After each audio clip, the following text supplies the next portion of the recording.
พิธีจัดขึ้นในวันที่22 พฤษภาคม 2025โดยการเข้าร่วมของพลจัตวาเสงทองเกลือบุญล้ำห้องหัวหน้าห้องว่าการกระทรวงป้องกันความสงบพันเอกจำปาเสงสุนิยาห้องหัวหน้ากองบัญชาการป้องกันความสงบนครมีจันทร์ทานยงเข็มคำผู้ในการโรงงานน้ำดื่มไวบี1974และน้ำก้อนจำกัดผู้เดียวมีหัวหน้าห้องการกองพันป้องกันเคลื่อนที่ค่ายคุ้มขังดัดสร้างและกองบัญชาการป้องกันความสงบ9เมืองและแขกถึกเซินเข้าร่วมพันโทท้องโสนสุภามีไซหัวหน้าห้องพลาธิการกองบัญชาการป้องกันความสงบนครหลวงจันทร์ได้รายงานย่อการเคลื่อนไหวความเป็นมาโครงการสั่งตั้งโรงงานและการร่วมมือกับบริษัทโรงงานน้ำดื่มไวบี1974และน้ำก้อนโดยมีจุดประสงค์นำใช้เครื่องจักรที่ทันสมัยมีคุณภาพสะอาดตามมาตรฐานอย.เพื่อตอบสนองในกำลังป้องกันความสงบนายและพ้นตำรวจรวมทั้งผู้ปิ่นปัวบำบัดยาเสพติดผู้ถูกหานักโทษในบรรดาห้องค่ายคุ้มขังดัดสร้างกองบัญชาการป้องกันความสงบเมืองและองค์การจัดตั้งรัฐองค์การจัดตั้งสากลโรงจักรโรงงานโรงแฮมประชาชนทั่วไปได้ดื่มได้กินน้ำสะอาดได้มาตรฐานพร้อมทั้งเป็นการสั่งรายหับเข้ากับกองบัญชาการให้ประกันงบประมาณเข้าในการเคลื่อนไหวเวียกงานวิสาเฉพาะของกองบัญชาการป้องกันความสงบนครมีจันทร์ตามทิศเพิ่งตนเองกุ้มตนเองและสั่งความเข้มแข็งด้วยตนเอง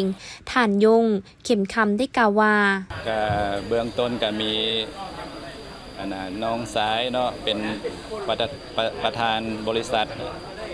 เต้อสังหาริมทรัพย์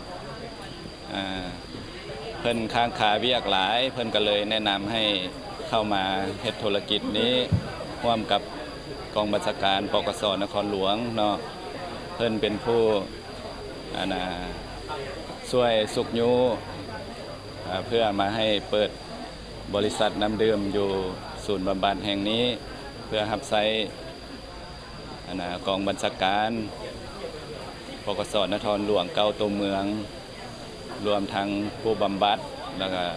ผู้ตึกขังนักโทษแล้วก็สนองให้แก่ประชาชนทั่วไปนอกเหนือจากส่งให้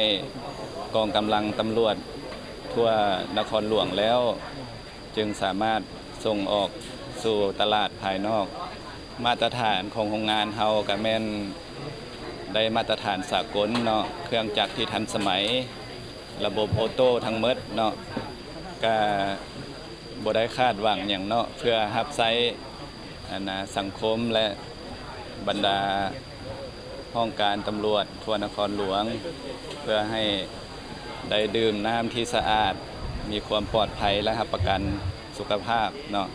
เรื่องการจ้างงานนี่แม่นพวกเราได้มีวิชาการโดยเฉพาะเพื่อควบคุมเครื่องจักรเนาะให้ได้มาตรฐานเรื่องแรงงานส่วนแบกหามหรือว่าขนส่งต่างๆแม่นพวกเราได้คัดจรเอาอยู่ในศูนย์บำบัดของพวกเราแห่งนี้เนาะเจ้าถ้าลูกค้าท่านใดเนาะสนใจอยากติดต่อพัวพันน้ำดื่มของพวกเขาไปดื่มไปสมไซหรือว่าไปจำหน่ายงั้นสามารถได้ติดต่อได้ทางเบอร์โทร5577 64โตแล้วก็27โตละ1เนาะช่วงโปรโมชั่นเนาะซื้อ10แถม1เนาะทางโรงงานพวกเราสามารถสนองให้ได้เนาะภายหลังที่ได้เสนอเจตจำนงฉบับเลขที่001/กต.ลงวันที่24 พฤศจิกาย